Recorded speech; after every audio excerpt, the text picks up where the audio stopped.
completely understand how this story begins, you need to understand the story of the gods and their fall to Earth. Now remember, in the world of DC, there are multiverses, and each multiverse is a world within itself. Some worlds have a Russian Superman, and some have a vampire Batman, and some of them have an arcane Green Lantern. But watching over all of these worlds are the monitors, and the new gods. There aren't multiple versions of them. They exist in all of the realities and none of them at the same time. They are removed from space and time. So the Source, which is a shared cosmic consciousness in the DC Comics universe, thought that if it ended the fourth world, which is DC's version of Olympus, and killed the new gods, the conflict between the new gods of Apocalypse and New Genesis would end. But in fact, it continued as the war continued up in heaven. It was finally resolved when Darkseid gained control of the anti-life equation, the very equation that removes free will from any living thing that it touches. But once Darkseid had finally won, he fell through reality with the other new gods, and they landed in the bodies of various humans on Earth Prime. Darkseid, which is a being that exists in all realities and multiverses at the same time, then begins his climb back up to power by calling himself Boss Darkseid, and reuniting all of the new gods in his bid to control all of reality itself. This brings us to the current day of our heroes. Boss Darkseid has grown in power over the years, and he's been on Earth in hiding and amassing his numbers. As his power grew, he quietly removed the positive effects that the fourth world had on reality.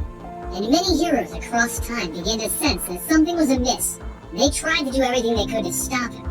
But nothing worked, and things came to their peak in our current day and age. The first thing he did was fire a bullet from the future into the past, killing his own son, the new god Orin, with the one element that can kill a new god, Radion. This starts an investigation by the remaining members of the Justice League. Hal Jordan starts off by being accused of attacking John Stewart, and the Alpha Lanterns, which are basically the internal affairs of the Lanterns, come to take him away. But Batman arrives just in time to see the Alpha Lanterns hauling him away, as he was coming to ask for Hal Jordan's help in investigating the death of Orin. Batman quickly figures out that this isn't the Alpha Lanterns, and that it is actually Granny Goodness, a minion of Darkseid, who is controlling the Alpha Lanterns. They quickly shut Batman up, and they bring him to their holding cells in Command D, and they remove Batman from being a problem for Darkseid in the upcoming events. Shortly after this, Superman is called away rather quickly to team up with all the Supermen of varying multiverse worlds and combat a fallen Monitor. Wonder Woman becomes infected with a bacteria, and she's removed from the fight. And the Wally West Flash runs through time to find where the bullet was fired from. But what he discovers is something far more amazing than any god-killing bullet. At this time in the timeline, Barry Allen has been dead for 20 years. He died saving the multiverse back in the Crisis of Infinite Earths. But what Wally discovers is that Barry didn't die. He's right here, and he's been outrunning death at the speed of light since that event all those years ago. Wally begins to run with Barry Allen as the two of them take off into the time stream, and they're removed from being a problem for Darkseid. With the entire Justice League occupied, Darkseid's plans are succeeding. He has no superheroes to stop him, and he begins to conquer and destroy the Prime Earth. But the multiverse rests on the shoulders of this Earth, and as Darkseid begins to destroy space and time itself on Prime Earth, every Earth in the multiverse begins to feel the effects of this. Prime Earth itself is becoming a black hole in the multiverse. Darkseid then begins to spread the anti-life equation over the entire world, and slowly but surely removes the free will of every human and superhero on Earth Prime. The small pockets of resistance aren't enough to fight back against his forces, and eventually, he even takes over Wonder Woman's free will, and he uses her as one of his Prime soldiers. While this is going on back on Earth Prime, the Superman army is currently fighting the Fallen Monitor, whose name is Mandrake, the Dark Monitor. Superman discovers that Mandrake feeds off the universe itself, and the Monitors felt that the only way they could stop him was with an army of Supermen. While the army of Supermen did defeat this version, another Monitor took up the title, and it decided that it would begin feeding off the universe all over again. Superman decided that they're going to need a lot more power to stop this, and he sends Earth 5's Shazam off to round up every Superman in every multiverse so that they can handle this threat. While Shazam of Earth 5 was accomplishing this goal of creating an army of Supermen, Superman traveled to the future of Earth Prime to learn how to build the Miracle Machine from Brainiac. The future knows Superman is going to need a desperate plea to save everyone back in the current timeline. Meanwhile, Wally West and Barry Allen finally stopped running as they seemed to have lost the death. Now, the being that Barry Allen has been outrunning is actually the Black Racer, which is basically the New Gods version of death. While they did lose him, he will be back to take Barry Allen again. But Barry Allen has an idea now. He was informed of how to save everyone, and how to get rid of the Black Racer off his tail. But first, Wally wants to know where they are, because it seems that they've traveled 1 month into the future. And at this point in time, Darkseid has conquered the entire world. Small pockets of superheroes fight against him, but they're losing more ground every day. Barry Allen explains that he's actually been in the Beyond this whole time, where space and time don't matter. The Black Racer will chase Barry until he gets him, and he wants to use the Black Racer to stop Darkseid. He has a plan. With that, Barry Allen and Wally West take off at the speed of light again. And while this is going on, Hal Jordan is actually found innocent for attacking John Stewart, and he's sent back to Earth to stop Darkseid, as the Guardians of Oa realize what's going on now.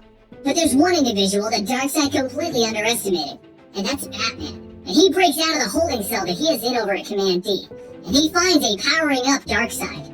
Batman then pulls out the bullet that can kill a god, because when he was investigating the crime scene, he put it in the bat belt.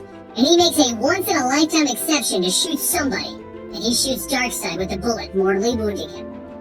If only this is where our story would end, because Darkseid will not fall to Batman, and he hits him with the Omega Sanction, seemingly killing Batman.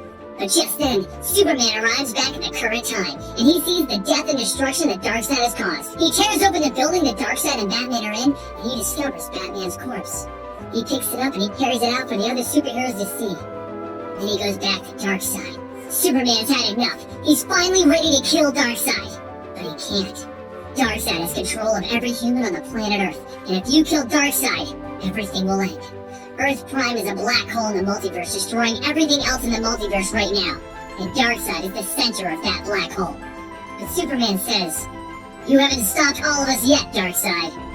Just as Barry Allen runs through Darkseid, bringing the Black Racer with him, the Black Racer exclaims, "I come to all, even you," and death takes Darkseid. But this still isn't the end of our tale. The multiverse is dying, and only Superman has the technology that can save us. He comes up with a device that will shrink the entire universe into a cryogenic state, and then he sets off to build the Miracle Machine to reverse all the damage that Darkseid has done to the multiverse. But what is the Miracle Machine? Well, it's a machine that can grant wishes, and the essence of Darkseid is still here, and he wants this. And with Darkseid not fully defeated yet, his very essence stays haunting over Superman as he works. But would you like to know the one thing that Darkseid absolutely hates? Music. And Superman sings at the exact frequency to shatter the essence of Darkseid. Out of breath and out of strength, Superman finally begins to finish the Miracle Machine, only to be confronted by Mandrake, the Dark Monitor. Mandrake explains that because Darkseid has brought the universe to the very brink of destruction, he has brought the universe to Mandrake's domain. But Superman's plan is coming to fruition, as Shazam of Earth 5 brings every Superman from every multiverse to Mandrake. Oh, and just then, Hal Jordan arrives with the entire Green Lantern Corps. And Superman turns to his completed Miracle Machine, he makes a wish. And with that, Mandrake is defeated by all of the Supermen and all of the Green Lanterns. Everything is all better at the end of this event, and the multiverse is beginning its long process of healing. The aftermath is that our current Earth Prime is aware of the multiverse map, and the monitors also decide to banish themselves to being humans, because they don't want to risk chancing another Dark Monitor being created. But before they turn into humans, they do discuss one thing. What did Superman wish for? Well, he wished for the best for everyone, and a happy ending. So what about Batman? What's his happy ending? Well, Batman appears to be dead.